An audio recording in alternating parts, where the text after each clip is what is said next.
They were asking what would the artwork be for, and I was like, well, it doesn't need to be anything.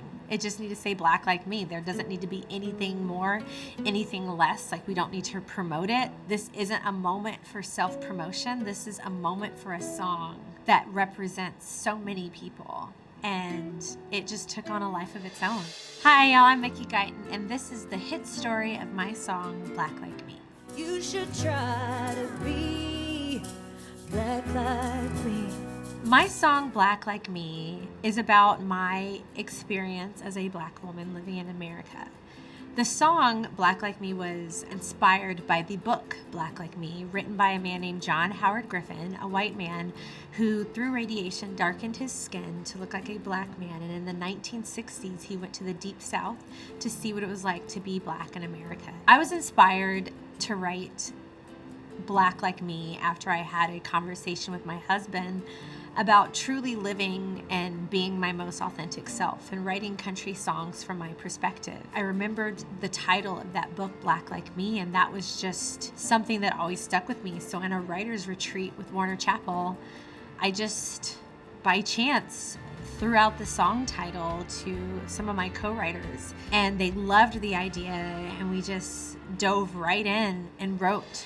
I was very nervous about bringing up a song and a title called Black Like Me. This was a very different, it's something that none of us had ever written before. We wrote the song, I recorded it, and I remember Nathan Chapman, who I wrote the song with, turned around and he said, I think we wrote one of the most important songs of your career. And I was like, wow.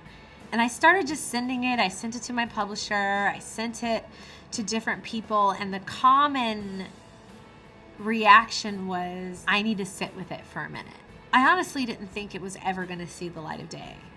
And then in 2020, while we were all locked down in quarantine, I was talking to my mom and she said, we really need a message of hope in this hard time. And I was like, well, I've got the song. And so I just released it. I didn't even ask. I just posted a clip on Twitter and on Instagram.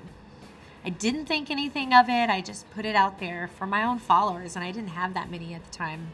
And I remember the reaction was just like, I had never had that type of reaction to any song that I've ever released. On Monday morning, I wake up and I have all these missed calls on my phone, and I'm like, what is going on?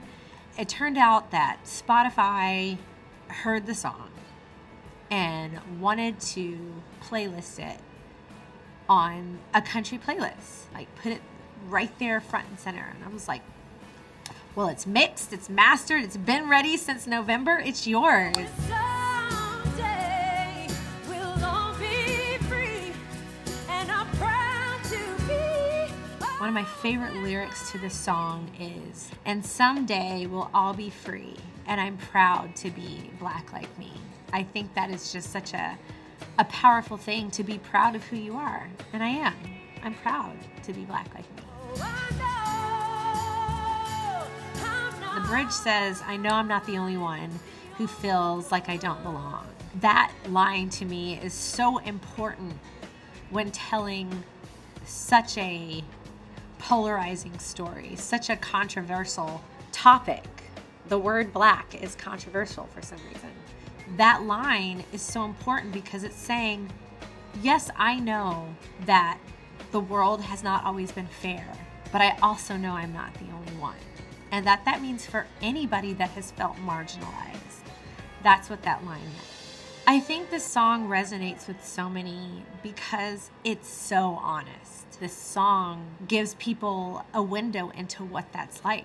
Not everybody's life is fair. We live in an unjust world, period. Doesn't matter what color you are, it's our reality. And I think it's important for us to look within ourselves, look within our privilege, and see how we can reach across the aisle and help the underprivileged. And this song does that.